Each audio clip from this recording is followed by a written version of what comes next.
आपने शायद इन भगवाधारियों को कई सारे सोशल मीडिया प्लेटफॉर्म पे देखा होगा। जब मैंने इनको सोशल मीडिया पर देखा तो मेरी रुचि हुई कि मैं जाके इन देवियों से बात करूं कि भाई आपने भगवा वस्त्र क्यों धारण कर रखा है और आप अयोध्या जी में क्यों आए हैं, अयोध्या धाम में आप क्यों आए हैं। क्योंकि बहुत सारे लोग जो हैं वो आप जैसे यंगस्टर्स हैं जो बार बार कहते हैं कि जो मंदिर जो है वो हमें खाने को तो देता नहीं है। आज सुबह सुबह ही मैं एक बहुत बड़ी पत्रकार को सुन रही थी और वो इस बात को कह रही थी कि राम मंदिर बन गया, सब कुछ हो गया, मतलब एक सरकास्टिक वे में बोल रही थी। तो आइए हम इन देवियों से बात करते हैं। आपका नाम क्या है?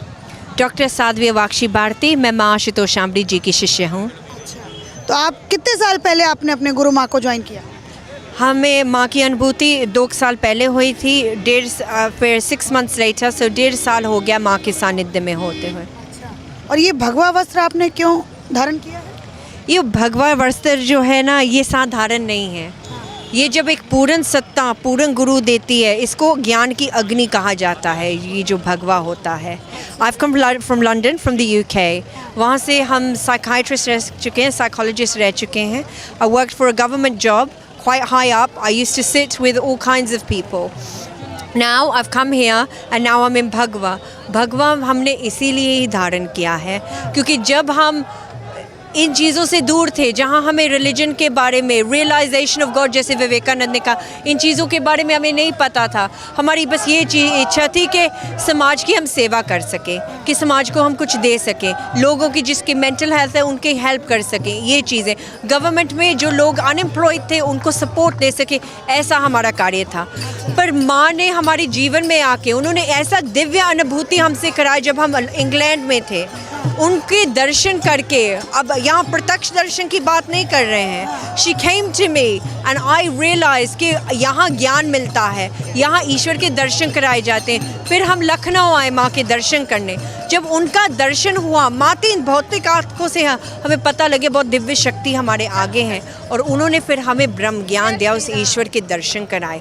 उन्होंने जब उस दर्शन कराए, हमें ऐसा मार्ग, सर्वश्रेष्ठ संन्यास का मार्ग दिया जिससे आप खुद का कल्याण भी करते हो पर आप समाज का कल्याण भी कर सकते हैं। आपकी उम्र कितनी होगी? 25-26 साल कितनी होगी मेरे ख्याल से? Just about, yes. इसके लगभग ही होगी। तो ये समय तो आपका गृहस्थ जीवन बसाने का है, ये सन्यासी आप क्यों बन गई हैं? गृहस्थ जीवन की जो आप बात कर रहे हैं ना, उसमें कुछ रखा नहीं है हमारे लिए, जस्ट फॉर मी, है ना। बाकियों की नहीं कह रही हूँ, मैं अपनी बात कह रही हूँ। क्योंकि जैसा जीवन हम जीना चाहते थे उसके लिए सही और सर्वश्रेष्ठ मार्ग है ये संन्यास। क्योंकि ये जो है कि सबकी डिसीजन है। भारत की संस्कृति ये थी, गुरुकुल में बच्चे पढ़ते थे और उसी से उनके आचरण से क्लियर हो जाता था, उनको फिर 2 रास्ते दिए जाते थे कि आप गृहस्थ में रहो या आप संन्यास में जाओ। पर गृहस्थ के जो भी नियम हैं उसको जब सही भांति में लोग फॉलो करेंगे तो उसका सही भक्ति होगा। पर हमें इस चीज़ में कोई इंटरेस्ट नहीं था, हमने बस ईश्वर को प्राप्त करना था और वो माँ ने हमें दिखा दिया। यहाँ क्या कर रही हैं? अयोध्या में क्या कर रही हैं? अयोध्या में हम आए हैं राम जी के प्राण प्रतिष्ठा के लिए, और राम जी का ये जो अयोध्या में वातावरण बनाया है, और हम इस मैसेज के साथ आए हैं सभी लोगों के समक्ष कि ईश्वर को देखा जाता है। और जब आपके जीवन में ऐसा गुरु आता है जो ईश्वर के दर्शन करा दे, तब आपके जीवन में परिवर्तन होता है, तभी राम राज होता है। ये जो बाहर से आप चीज़ें देख रहे हैं अच्छी हैं, पर ये इसीलिए हो रही हैं क्योंकि किसी ने कहाँ त्याग तपस्या की है और चाहा है। क्योंकि जब स्टडीज़ ने दिखाया है, if you smile and someone else, वो भी उसको भी स्माइल ऑटोमेटिकली होती है। ये एक बहुत सिंपल वाइब्रेशन है।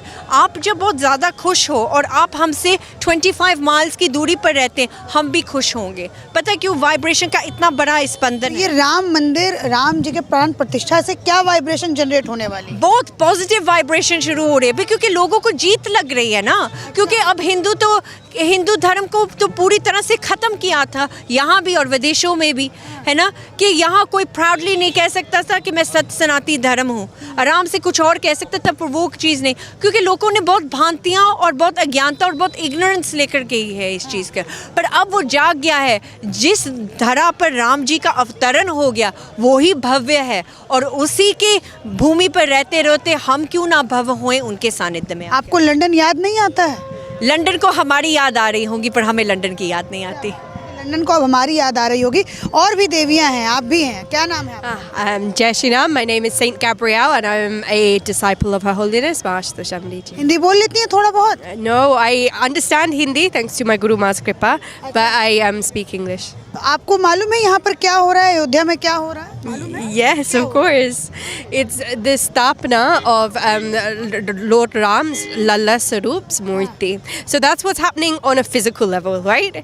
But because I am very lucky to have received Brahma Gyan, the divine knowledge from my Guru Ma, Her Holiness Maharshta Shamli ji, on an adhyatmic level, there's so much divine light that's happening here that we can't see with these two eyes. बहुत सारे लोग मेरे दर्शक नहीं समझ पाएंगे तो थोड़ा सा मैं स्विच कर जाती हूँ। आपका नाम? साध्वी प्रज्ञा भारती। सभी को जय श्री राम। गुरु माँ है हमारी परम पूजनीय माँ आशुतोषाम्बरी जी। अच्छा, आप लोगों को मतलब आप सभी लोगों ने संन्यास जो है वो मतलब ले रखा है, शादी ब्याह कभी कुछ नहीं करेंगे आप? अभी आप उनसे भी प्रश्न पूछ रहे थे कि गृहस्थ की एज है, हाँ, तो मैं सभी से प्रश्न करती हूँ इस चैनल के माध्यम से, आज आप टाटा बिरला अंबानी के पास भी जाएंगे या किसी गांव के व्यक्ति से भी जाके पूछेंगे? Because we meet a lot of people, हम बहुत से लोगों से मिलते हैं, कोई भी आज अपने जीवन में सुखी नहीं है और चिंतन नहीं है इस चीज़ पे कि हम सुखी क्यों नहीं है। गृहस्थ में क्या है, सभी ने सुना है ना कि स्वार्थ के रिश्ते हैं, क्योंकि it's a human nature. You expect something, आप एक्सपेक्ट करते हो कि सामने वाला ये करेगा तो मैं ये करूँगी।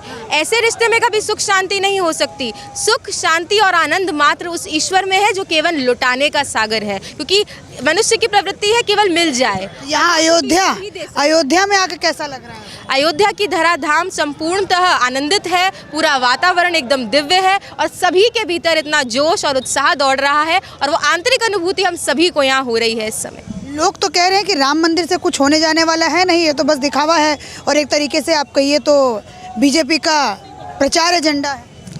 कहने वाले तो बहुत कुछ कह रहे हैं, परंतु स्टेटमेंट्स तो बहुत सारी आ रही हैं। राम को ही काल्पनिक कह दिया है, ग्रंथ शास्त्रों को नकार दिया गया है, कोई कहता है भगवान मांसाहारी हैं।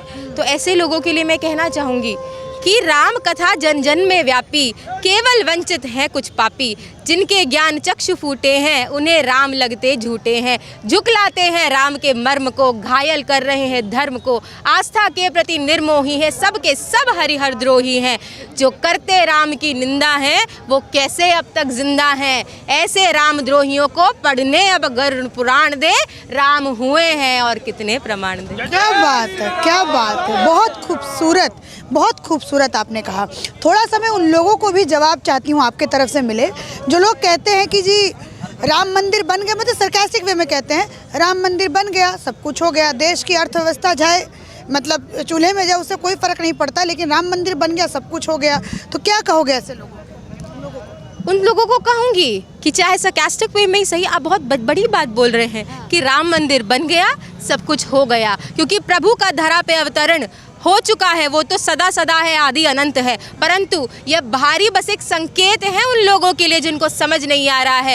ये बाहरी मूर्ति मात्र संकेत है, वो सब समझ जाएं, उनको समझाने के लिए कि जैसा भी कहा कि जिनके ज्ञान चक्षु फूटे हैं, जो आंतरिक रूप से राम को मानते नहीं है, जानते नहीं है, वो स्टेटमेंट्स दे रहे हैं। भगवान अब भी अंत तक आके चेता रहे हैं कि देख मैं आ गया हूँ, अब जागृत हो, धर्म की स्थापना का समय है, अधर्म के विनाश का समय है। तो उन लोगों से कहूँगी कि राम आ गए हैं, कार्य हो गया है। आप सरकास्टिक वे में ही सही, आप सही कह रहे हो कि आत्मा आपकी बता रही है कि अब कुछ नहीं होने वाला, अब धर्म स्थापित होगा ही होगा और रावण जैसे पापियों का नाश होना ही होना। रावण जैसे पापी किसको कह रही हैं? जो भी लोग हमारे धर्म के अगेंस्ट हैं, चाहे वो कोई भी हो, सबके लिए है। जो धर्म के विरोध है, जो भी सत्य के मार्ग पे नहीं है, वो सभी पापी हैं, क्योंकि सबसे बड़ा पाप है अपने धर्म का विरोध करना। And what is dharma actually? Religion is the realization of God. Swami Vivekananda ने कहा कि धर्म ईश्वर की प्रत्यक्ष अनुभूति है। अगर आपने वो नहीं किया तो आप धार्मिक नहीं हैं, और आप ईश्वर को ही नकार रहे हैं तो सबसे बड़े अधर्मी आप स्वयं हैं। फर्राटेदार अंग्रेजी ये बोल रही हैं, और आप ये समझिए उन लोगों को ये जवाब है जो लोग कहते थे कि सन्यासी वो लोग बनते हैं जो लोग कुछ भी नहीं करते, अपने जीवन में असफल हो जाते हैं तो सन्यासी बनते हैं। इस तरीके से जब हिंदू धर्म का अप्रचार होता है, हिंदू धर्म को इस तरीके से बोला जाता है, तो आप सारी जो यंग पीढ़ी है वो क्या सोचती है? मैं आपके पास भी आऊँगा।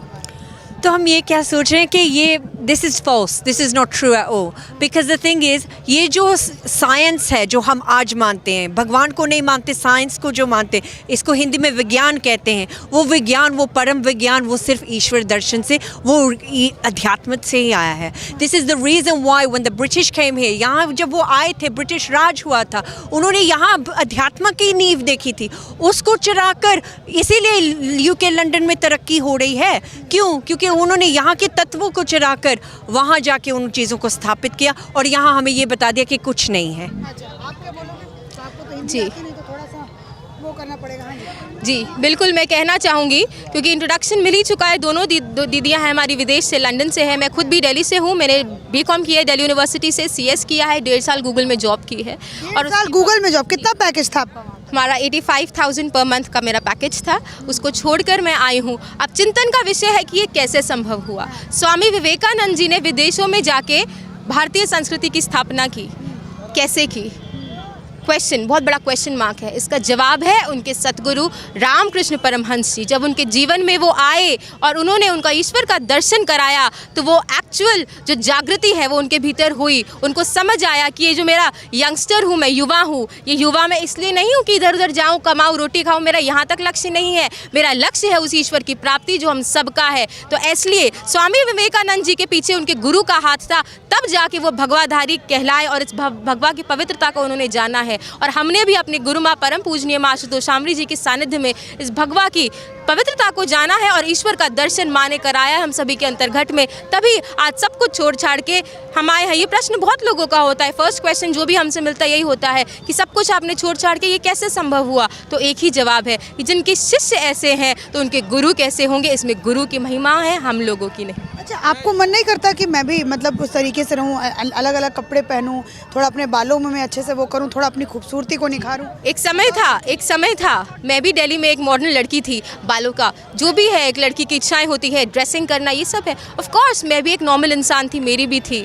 परंतु जब पूर्ण गुरु अपने गुरु माँ के सानिध्य में आई, उन्होंने बताया, उन्होंने मात्र शब्दों में नहीं, उन्होंने समझाया कि यह तन विष की वेलरी, गुरु अमृत की खान, शीश दिए जो गुरु मिले तो भी सस्ता जान। ये तन में केवल विष है विष, और अमृत केवल वह ईश्वर है। उसको प्राप्त करोगे तो जीवन में मुक्त होगे, अन्यथा ये सब तो कुत्ता बिल्ली हाथी घोड़े भी खा रहे हैं, सो रहे हैं, वो सब कर ही रहे हैं। कुत्ता बिल्ली हाथी घोड़े जैसा बना दिया जो गृहस्थ जीवन में है। गृहस्थ का मतलब ये नहीं, अगर गृहस्थ होते हुए भी आप भक्ति कर रहे हैं, हम उनके लिए ये संदेश है ना। खाना, सोना और अपनी सांसारिक कष्ट कलेशों में डूबे रहना, यह एक मानव की पहचान नहीं है। कहना चाहूँगी इसके विषय में, आपने दीदी ने कुत्ते बिल्ली की बात करी। हमारे शास्त्रों में लिखा है, धर्मेण हीनः पशु भी समाना।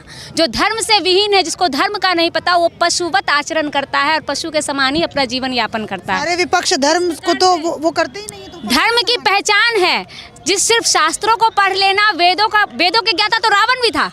रावण प्रकांड विद्वान था, फिर क्यों उसको राक्षस कहा गया? क्योंकि उसके पास वो गुरु नहीं थे, वो ब्रह्म ज्ञान नहीं था जिससे वो प्रभु श्री राम का दर्शन करता, प्रभु श्री राम को पहचानता। विद्वान तो रावण भी था, क्यों उसको फिर राक्षस कहा गया? इसीलिए हमारे शास्त्र कहते हैं, वेदाहमेतम पुरुषम महांतम आदित्य वर्णम तमसा परस्तात् तमेव विदित्वाति मृत्युमेति नान्यः पंथा विद्यते अनाया। जो उस परम प्रकाश पुरुष को जानता है, वो अकाल पुरुष को जानता है, वही परम पुरुष है, वही सतगुरु है, और इसके अलावा कोई और मार्ग नहीं है। हमारे विवेकानंद जी ने कहा है, अगर आत्मा है तो उसे महसूस करो, अगर ईश्वर है, आप तुम जानते हो कि ईश्वर है, तो उसका दर्शन करो, अन्यथा ये पाखंड करने से अच्छा है तुम नास्तिक हो जाओ, क्योंकि ये पाखंड सही नहीं है। इसके बजाय तुम नास्तिक रहो, आस्तिक हो। अगर अपने आप को आस्तिक कहते हो तो एक सच्चा हिंदू वही होता है जो सिर्फ वेदों को, शास्त्रों को पढ़ता नहीं है, बल्कि उसे अपने अंतःकरण में जानता है। हमारे ऋषि मुनियों ने वेदों को लिखा नहीं, उन्होंने पहले अपने अंतःकरण में देखा है। वेदों में कहा है, अरे वाह आत्मा द्रष्टव्यो मंतव्यो श्रोतव्यो,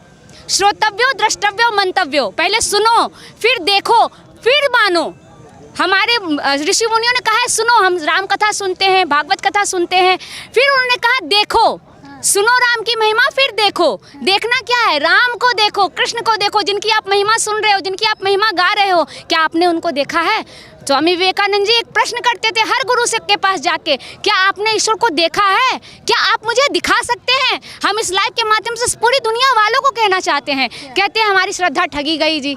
ऐसे गुरु मिल गए, अरे उस गुरु के बारे में तो ऐसा न्यूज़ आ रहा था, पता नहीं इतने सारे उसके फॉलोअर्स है, लेकिन ऐसे फिर क्यों हो गया। तो हम उन सब के साथ कहना चाह रहे हैं, हमारी गुरु माँ अक्सर एक बात कहती है कि श्रद्धावान लभ्यते ज्ञानम, लेकिन श्रद्धा को भी विवेक की आंख चाहिए। अगर विवेक नहीं है आपके पास तो आपकी श्रद्धा ठगी जाएगी, क्योंकि अगर संसार में असली नोट है तो नकली भी भरे पड़े हैं। आपकी उम्र कितनी है? मेरी उम्र लगभग बताइए। कितनी लगती है आप लोगों को? मुझे तो लग रही है 27-28 साल की लग रही है। बस इतनी है। हाँ ठीक है। अच्छा मुझे एक बात बताइए, जैसे आज आप हिंदू धर्म को कैसा पा रही हैं? मजबूत या फिर और मजबूत होना बाकी है? बिल्कुल, हिंदू तो पहले से जागृत हो चुका है, इसमें कोई दो राय नहीं है। कैसे पहले कैसे सोया था, अब जागृत कैसे हुआ? पहले ये था कि अपने श्री राम के प्रति, अपने कृष्ण के प्रति इसका कोई इतना चिंतन नहीं था जितना कि आज है। आज पहले विदेशों में इतना प्रभाव नहीं था हमारे प्रभु राम का जितना कि आज है। आज आप देखेंगे विदेशों में, लंदन में, पेरिस में, हमारी दीदी लंदन से आई है, लंदन में सुंदरकांड हो रहा है, राम जी की यात्रा निकाली जा रही है, रामचरितमानस का पाठ हो रहा है। जिस आईफिल टावर जो है वहाँ पर, उस आईफिल टावर पे लोग प्रपोज करने जाते थे, अपने प्यार की नगमे गाते थे, वहाँ पर आज सुंदरकांड का पाठ हो रहा है, वहाँ से शोभा यात्रा निकाली जा रही है। ये बहुत बड़ा चमत्कार है आज के युग का। हम ये बस युवाओं से, खासकर अपने युवाओं से कहना चाहते हैं, क्योंकि हमारे भगवान श्री राम युवा थे जिन्होंने रावण का वध किया, भगवान श्री कृष्ण युवा थे जिन्होंने कितने जरासंध जैसे कितने राक्षसों का वध किया, जो भागीरथ थे जिन्होंने गंगा को धरती पर लेकर आए वो युवा थे, विवेकानंद जी युवा थे, सभी लोग युवा थे, जो भारत की संस्कृति को विदेशों में जाके उनका झंडा लहराया। तो उन युवाओं से मैं 2 लाइन कहना चाहूँगी। मेरी गुरु माँ अक्सर ये बात कहती है कि युवा हो तुम तो फौलादी जरा हिम्मत जुटा लो, युवा हो तुम तो फौलादी जरा हिम्मत जुटा लो, असुरता के विषैले सर्प का फन कुचल डालो, है यौवन धन्य गर कर दे प्रचंड प्रहार इन पर, है गुरुवर साथ रख विश्वास बढ़ चल सत्य पथ पर। और सत्य का मार्ग है, धर्म का मार्ग है वो ज्ञान, वो ब्रह्म ज्ञान। अपने भीतर ईश्वर को देखो, जानो, आप दृढ़ तभी होगे, मजबूत तभी होगे। बोलो जय श्री राम। शंख भी बज गया यहाँ पर। अच्छा एक और बात बताइए, जैसे ये कह रही हैं कि अब लंदन में भी सुंदरकांड हो रहा है। लंदन में सिर्फ नहीं, पूरे यूके में, तो Manchester, Leicester, Harrow, Watford, London, हर एक वॉटफोर्ड में सबसे बड़ा इस्कॉन का टेंपल है, कृष्णा जी की भक्ति वहाँ होती है। अब आपकी सबसे बड़ी बड़ी कथावाचिका भारत की वो यूके गई हैं राम कथा करने के लिए।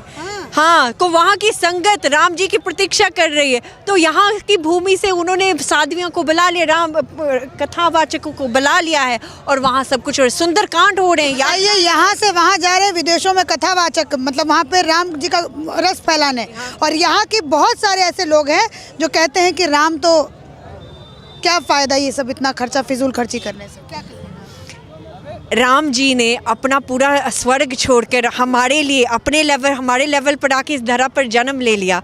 हमारा कुछ नहीं जाएगा जहाँ हम 1 मिनट जाके सत्संग प्रवचन सुन लेंगे, क्योंकि हम टीवी न्यूज़ पे सब, आप यूट्यूब पर चीज़ें देखते हो ना, लोगों के लाइफस्टाइल्स देखते हो, इन्फ्लुएंसर्स की चीज़ें देखते हो, न्यूज़ देखते हो। क्यों? क्योंकि आप चाहते हो आपका जीवन उसके तरह हो, क्योंकि फिर वो बहुत अच्छा होगा। न्यूज़ सुनते हो आप? न्यूज़ सुनते हो? न्यूज़ राजनीतिक कुछ पॉलिटिक्स वाला कुछ सुनते हो?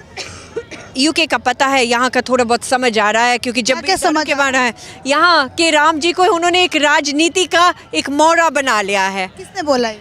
बोला नहीं, हमें देखने को मिल रहा है। अब लोगों के प्रश्नों से ये पता लग रहा है कि ये होना चाहिए, नहीं होना चाहिए, नहीं चाहिए। पर बहुत सिंपल बात है, राम जी इस धरा पर आ गए, धरा उसी की है, उसने जहाँ जन्म लिया उसकी मंदिर स्थापना होने में क्या दिक्कत है? कोई दिक्कत ही नहीं है। जो कह रहे हैं कि पॉलिटिकल एजेंडा बना करके वो गलत मतलब बोल रहे हैं। पॉलिटिकल एजेंडा इसमें क्या हो सकता है? आप राजनीति से क्या रहे हो? वो तो सिर्फ लॉजिस्टिक्स कर सकते, वो धर्म थोड़ी कर सकते हैं। आप तो राजनीतिक लोगों के पास जाके ईश्वर को मांग रहे हो, तो यहाँ आप ही गलत कर रहे हो। आपको राम चाहिए तो आप भगवाधारियों के पास आइए, आपको राम चाहिए साधु समाज के पास जाइए, पूर्ण गुरु के पास जाइए, वही जाके उनको बताते कि ये चीज़ ऐसे करनी है, वो चीज़ ऐसे करनी है। और जहाँ आप पॉलिटिक्स की बात कर रहे हो, ये नहीं है। जो भी राम जी के लिए आगे बढ़ रहा है, सेवा कर रहा है, अच्छा कार्य कर रहा है, उसका सपोर्ट करना ही चाहिए। जो भी हो, एक साधारण इंसान भी अच्छा कर्म कर रहा, उसका भी सपोर्ट करना चाहिए। अच्छा, आप लोग जैसे वहाँ विदेश में आप लोग रहे हो, तो मैं एक सवाल जैसे वैसे पूछना चाहती हूँ कि यहाँ पे बड़े सारे ऐसे मीडिया हाउस के पत्रकार हैं जो कह रहे हैं कि राम मंदिर से खाने को नहीं मिलेगा, ना ही आपको अस्पताल मिलेगा। तो ये आपका तर्क, क्योंकि आप उस भूमि विद्यालय में भी रह के आए हो जहाँ पर धर्म का मतलब क्या होता है किसी को नहीं पता, यंगस्टर्स अपने ही माहौल में ढले रहते हैं, तो क्या बोलोगे आप इस पर? तो इसका ये मतलब है कि लोगों को ये चीज़ समझ नहीं आई। यूके आप देखो बहुत महंगा है, वहाँ हर एक मंदिर में लंगर होता है, हर एक मंदिर में, हर एक गुरुद्वारे में, हर एक जहाँ वहाँ होता है, लंगर होता है। मंदिर और धर्म जो है वो ज़रूरी होता है कि आज के ज़माने में? मंदिर ज़रूरी है, धर्म क्यों नहीं ज़रूरी? धर्म का मतलब होता है राइचियसनेस, और उसी चीज़ को प्रोटेक्ट किया था हमारे राम ने। धर्म की प्रोटेक्शन उसने कर्म से किया था। आप एक्शन लोगे तो ही आपका धर्म सुरक्षित होगा। आप कर्म ही नहीं करोगे और दूसरों को देखते रहोगे, दूसरे को देखते रहो, वो करेगा तो मैं करूँगा, तो फिर ऐसे बदलाव थोड़ी। धर्म ज़रूरी है क्या? धर्म सर्वस्व है, धर्म ही कर्म है। अगर धर्म का अर्थ होता है धारण करना, और धारण करने योग्य कौन है? केवल वह ईश्वर। तभी तो विवेकानंद जी ने संदेश दिया ना कि धर्म क्या है। लोग धर्म की अलग अलग डेफिनेशंस दे रहे हैं, ये धर्म वो धर्म। धर्म कभी बटा ही नहीं था। संप्रदाय, मैं पूछ रही हूँ, जरूरी है धर्म? धर्म आज के जमाने में जहाँ इतना मॉडर्नाइजेशन हो गया है, धर्म परम आवश्यक है। धर्म को भूले हैं तो आज ये गति है। धर्म परम आवश्यक है, उस धर्म को सभी को धारण करना होगा इस समय। आप बताइए, धर्म जरूरी है? आज का इतना मॉडर्न हो गया, देखिए आप कोई भी यहाँ पर उस तरीके से, आप अगर आंटी को भी देखेंगे तो आंटी ने भी जीन्स वीन्स पहन रखा है। मॉडर्न इतना जमाना हो गया है, धर्म जरूरी है? धर्म बिल्कुल जरूरी है। हमारे वेदों में लिखा है धर्मस्त तत्वम निहितम गुहायाम महाजनो येन गतः सह पंथा। जिस पंथ पे चलकर हमारे संत महापुरुष गए हैं वही पंथ सर्वस्व है और वही पंथ सत्य है। उसी पंथ को हमने छोड़ा है तो अधर्म बढ़ गया है, और जब अधर्म बढ़ता है, कहते हैं धर्म का जब लोप होकर पाप में संसार होता है, दुखी दीन जनों पर जब घोर अत्याचार होता है, ब्राह्मण गौ संत पर जब हाहाकार होता है, तभी इस धराधाम पर प्रभु का अवतार होता है। और इस धर्म पे आज अधर्म का साम्राज्य बढ़ा है, अधर्म का साम्राज्य बढ़ा है। इसीलिए आज इसीलिए मानव समाज भ्रमित हो गया है। आज सच्चे संत को पहचानना मुश्किल हो गया है। वेदों पे ध्यान नहीं है, हमारे शास्त्रों पे ध्यान। राम जी के आने से क्या लगता है धर्म मजबूत होगा? और बिल्कुल मजबूत होगा। अयोध्या में प्रभु राम आए तभी तो राम राज्य आया है। उसके पहले तो सभी अयोध्या मृत समान हो गई थी। दशरथ जी की मृत्यु हो गई, सारी अयोध्या शोकमय हो गई थी। लेकिन जब प्रभु राम आए उसके बाद दिवाली मनाई गई, खुशियाँ मनाई गई। और हमारे प्रभु राम भी आए हैं और फिर अभी सबके भीतर दिवाली आएगी सबके। लेकिन प्रभु श्री राम सिर्फ बाहर के मूर्तियों में स्थापित करने के लिए नहीं है। हमारे संतों महापुरुषों ने कहा है ब्रह्म सत्यम जगन मिथ्या, वही एक सत्य है। और प्रभु श्री राम को अपने अंतर्घट में जानो। अर्जुन तो बाहर श्री कृष्ण का सानिध्य प्राप्त कर रहे थे, लेकिन भगवान श्री कृष्ण को क्यों जरूरत पड़ी ज्ञान देने की, अर्जुन को अपना विराट स्वरूप दिखाने के लिए? क्योंकि अगर आप धर्म की लड़ाई करना चाहते हो, अगर आप चाहते हो धर्म का साम्राज्य खत्म हो, तो आपको अपने भीतर श्री राम की मूर्ति, श्री राम को स्थापित करना पड़ेगा। भक्तों ने कहा जानी जानी रे राजा राम की कहानी, तो इसके लिए आपको एक पूर्ण सदगुरु का सानिध्य प्राप्त करना पड़ेगा, तभी हम राम जी को जान पाएंगे। आपसे तो कुछ भी बातचीत नहीं हुई, बस आखिरी प्रश्न पूछ लेती हूँ, कैसा लग रहा है अयोध्या में? अयोध्या में बहुत अच्छा लग रहा है, बहुत सुंदर है, पहले से बहुत सुंदर है, जिसकी विवेचना शब्दों में नहीं की जा सकती है। आज के समय में अयोध्या बहुत अच्छी है। देवियों से बात करते करते मैं भूल गई पुरुष को, कैसा लग रहा है? बहुत ही अच्छा, एकदम दिव्य और अलौकिक है। अर्थ से फर्श पे आज लग रहा अयोध्या है, एक काया पलट हो चुका है अयोध्या का। तो यहीं के हैं, भारत के? कहाँ के रहने वाले हैं? मैं ही अयोध्या से हूँ। अयोध्या से हैं? अयोध्या में लंदन वाले लोग आ गए क्या? और ये बहुत अच्छी बात है, ये सोचना चाहिए और ये युवाओं को ये चीज़ देखना चाहिए। लोग लंदन से आके यहाँ गुणगान कर रहे हैं। एक समय था स्वामी विवेकानंद यहाँ से जाके लंदन में गुणगान कर रहे थे। आप लोगों के सामने प्रत्यक्षम किम प्रमाणम, कितना बड़ा प्रमाण है। ये देख के आप लोगों को सीख लेनी चाहिए जी। जो कह रहे हैं कि कुछ नहीं होना राम मंदिर से, उनको भी थोड़ा सा। राम मंदिर से कुछ नहीं होना। राम मंदिर तो एक इतना बड़ा मैसेज है उनके लिए कि आज से ही उनकी होश और नींद उड़ गई है। शायद वो डिप्रेशन की नींद की गोली खा के सोने लगे हैं अभी से ही। तो ये मैंने युवाओं से, रुक जा भैया 2 मिनट, थोड़ा सा आउटरो बोल लूँ उसके बाद आ जाना, कोई ज़रूरी थोड़ी ना भाग जाएंगी दीदियाँ। ये मैंने आपको यहाँ पे नव पीढ़ी जो है उनसे बात करके दिखाया कि धर्म कितना और क्यों ज़रूरी है, और क्या हमें सिर्फ राम जी को मूर्तियों में देखना चाहिए कि उनको अपने अंतरात्मा में भी बसाना चाहिए। तो ये कोई ऐसी वैसी लड़कियाँ नहीं है भैया, देखा जाए तो ये लंदन से आई हैं, ये दिल्ली में ये गूगल में जॉब कर चुकी हैं, इनके पैकेज अच्छा खासा था, तो ये सब कुछ छोड़ करके एक कहिए तो धर्म के रास्ते पे चल के और लोगों को सीख देने के लिए ये काम ये कर रही हैं। और आप ये देखिए जितने भी यंगस्टर्स देख रहे हैं, मैं आशा करूँगी कि आप लोग 2-4 बातें जो है यहाँ से जितने भी लोग सुन रहे थे लेके ज़रूर जाएँ। इसी के साथ धन्यवाद।